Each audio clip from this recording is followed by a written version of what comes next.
Good morning, everyone.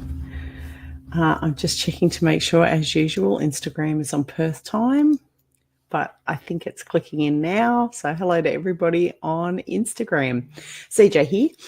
This morning, we're going to have a quick chat about daily routines.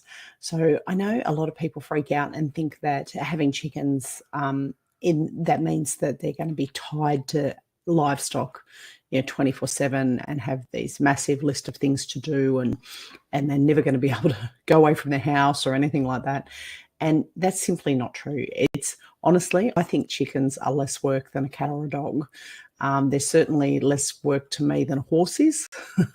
And at the moment, given we're smack in the middle of kidding season, they're a hell of a lot less work than what the goats are. So we're just going to go through what the average routine would be for somebody who had backyard chickens. And I want to say right from the get-go that this is different for everybody because it does depend on your circumstances. It depends on how many chickens you have. It depends on what kind of area you live in. If you're in an area that's smack bang in the middle of a heavy snow season, then the routine would obviously change slightly because there's other things that you would need to be considering and doing. But this is for the average person having backyard chickens. What do you need to do to care for them on a daily basis? So I have an AM and a PM routine that I always managed with my chickens. And the AM routine is to go out of a morning to let the girls out of their overnight house. So we would, when we had backyard chickens, we would lock them away in their house overnight. So they'd be up on their roosting shelves and they'd be kept safe from predators overnight. And this is before we had our livestock guardian dog. So this is what a standard backyard situation would be like. You lock them away of a night time. Of a morning, you go out, you let them out. Now, I used to try and let them out around sunrise. You can have automated doors that open to let them out at that time, or you can physically go out and do it. I would rather go out and do it myself. I know some people are happy with the electric doors, and if you're very busy in the morning or you have a lot of children and you've got a routine that you have to keep, then having the automated doors is no biggie. But the reason I like to let them out of a morning was it would be a great opportunity for me to physically sight each of the birds. And as they were coming out, and they would all be waiting at the door, they know their routines. They get like dogs in the sense that they understand the whole concept of a routine. So when you go to open the door, generally you'll have all the chickens standing at the door waiting patiently or impatiently to get out the door. Now, I would use that time to watch all of the girls coming out the door to check their physical health. So if anybody's limping, then I want to have a look at their feet. If anybody's got a droopy wing or their croup might be still full, their croups should all be empty first thing in the morning because they haven't been out foraging and eating.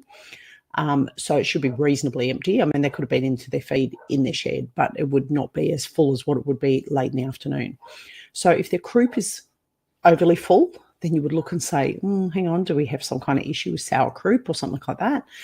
If they're limping, we want to have a look at their foot and make sure there's no injury or damage, or make sure there's no illness that's occurring that's affecting their feet. But you can also have just a general health check. Are their cones standing up? Are they nice and brightly coloured? Do their eyes look nice and clear? Are they chatty and talking to each other? Is their behaviour normal? Is their behaviour a normal foraging chook coming out first thing in the morning, having been rested well overnight? And that would be a really good opportunity to look at them. And then I would simply check their water and food and make sure they had enough water and food. I would make sure that the coop door was locked open. We used to lock it open of a daytime so they can go in and out of the nesting boxes as they please. They can go in and out for their food and water as they please, but they're out foraging for the day. So I would leave them then. They would be out foraging. I had a secure yard for them. When we first moved to the small farm, we didn't have a secure yard and we had a dog attack, but we built a secure yard.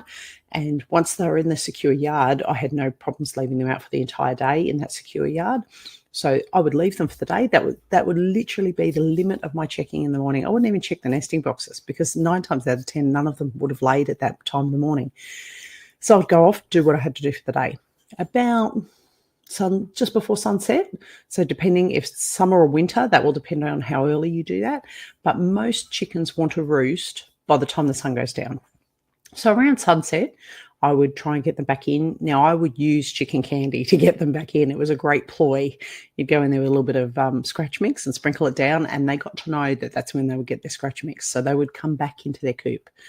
I would go in, I would clear all the egg boxes out and make sure I got all the eggs that had been laid that day. I would recheck the food and water and top up anything or clean out anything that needed topping up or cleaning out. And as they came back in, I would again check all my birds just to make sure that they're okay. Now, if there was a substantial amount of manure in there, I would pick it up. Now, back then, I didn't know about that awesome thing that I mentioned on the webinar yesterday with the kitty litter scoop on the end of a pole. The kitty litter scoop has worked out so great for us. I'm actually going to get another one because I think when we have different coops that we have here, because we're trying to breed up different type breeds of chickens, having those kind of kitty litter scoops to pick up manure is an awesome idea. So in that coop situation, what I would have done was had a kitty litter scoop on the end of a pole and just go around and pick up the obvious large chunks of manure that are in the bedding.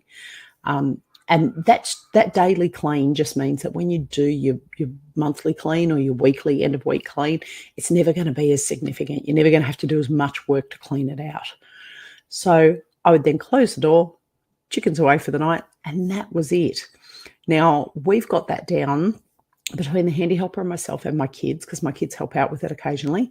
We have got the routine down for the chickens to between 5 and 10 minutes a day, depending, if there's something like water needs topping up or food gets topped up every day. Water only gets topped up for us probably every 3 or 4 days.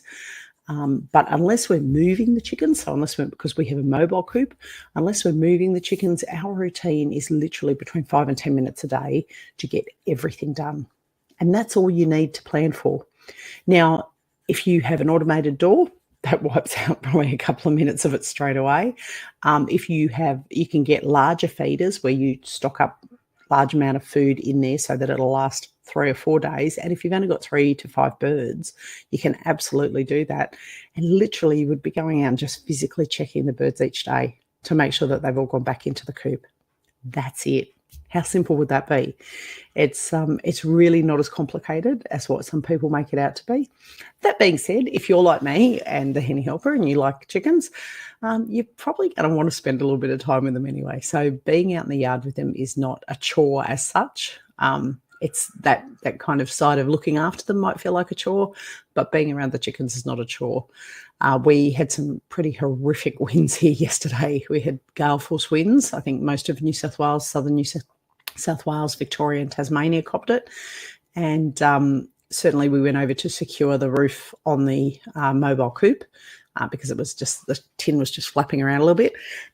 We went over to do that, and as soon as we went into the yard, of course, all the girls came up to us, particularly our lovely old matriarch, Agnes. She was coming up and telling me all about it because chickens have this need to tell you exactly what's going on in their life. And she was up at my feet telling me exactly what was happening. And she doesn't like being held, Miss Agnes. Some of our chickens love being held. She's not a fan of it. But she definitely is very vocal and is happy to talk to you. Anyway, that's it for today. A nice quick one. If you missed out on the webinar yesterday, if you really want a copy of the webinar and you weren't registered, maybe send me a DM and I'll see what I can do. If you were registered for the webinar yesterday but you couldn't attend, that's okay. You will be getting a copy of that webinar today because it was recorded. And that's it for me. I'm going to go and get kids ready for school, etc., and get on with the rest of my day. I hope you have a good one. See you tomorrow.